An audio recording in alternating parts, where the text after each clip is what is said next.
Okay, so mayungod to sa tanan, no? So, our topic for today's video is about the story of Adam and Eve, no? Ang story ni Adam ug ni Eva. So, atong mabasa sa Genesis 1 hanggang sa 5, nga gibuhat sa Dios ang langit ug ang yuta. God created the heaven and earth, no? So, sa unong kaadlaw, nahuman niya og trabaho sa kapito ni Paulo ang Ginoo. So, karon kay nakita niya nga nindot kayo niyang gibuhat nanay adlaw ug nanay sa gabi karon kay mingaw pan kaayo so nakahuna siya og buhat og tao. So kini tawhana mo ni siya si Adan o si Adam sa English, Adan sa Bisaya. So gikan sa yuta sa lapok iya kining giumol ug iya kining gihuypan siyang gininhawa ug dito tapita nahimo kining tao mao si Adan. So paghuyop niya sa ilong gikan siyang ginhawa, so ang tao nga iyang giumol nga gikan sa lapok gikan sa abog nahimong tao na gyud.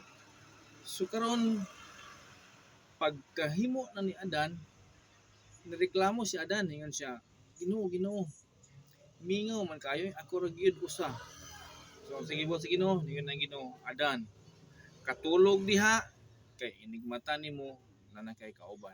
So ang gibuhat sa Ginoo, gipakatulog ning may si Adan.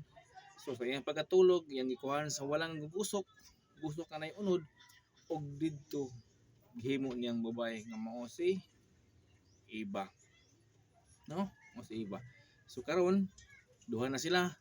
Nana si Adan, nanasad si Eva. Unsa gingon si Ginoo? Adan ug Eva ayaw sa tanang prutas nga nasa garden sa Eden pwede niyo pagkaon except aning usa atong apple nga mansanas kay kung makaon mo ani makaila na mo unsay maayo unsay dautan, no? So tuod ni ana pilay istorya.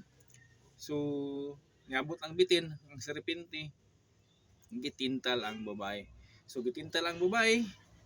Sige buhat sa bitin yan ang bitin. Iba, iba. Lamay kay mansanas, puwa-puwa. Kaon ani. Yan na si Iba dili ko mukaon. Kay mo mukaon ko ana, makasala ko sa Ginoo, kung ko sa pa, mahimo naming mamatay. Yan na si bitin. Ay dili lagi, dili ay tuon na di na tinuod. So sige buhat sa babae, na Eva.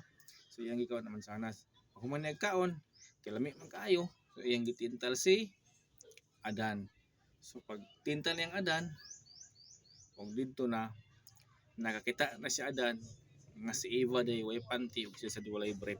So karon kinaulaw man sila sa usa kuha sila ginit or dahon sa halaman ilang gi imo ilang tapis, no?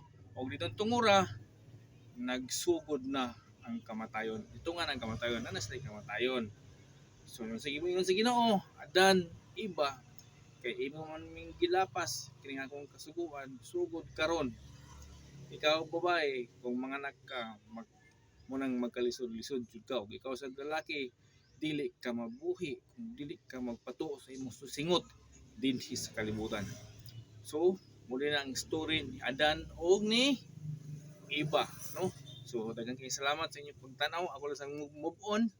ug thank you very much and to God be the glory. Amen.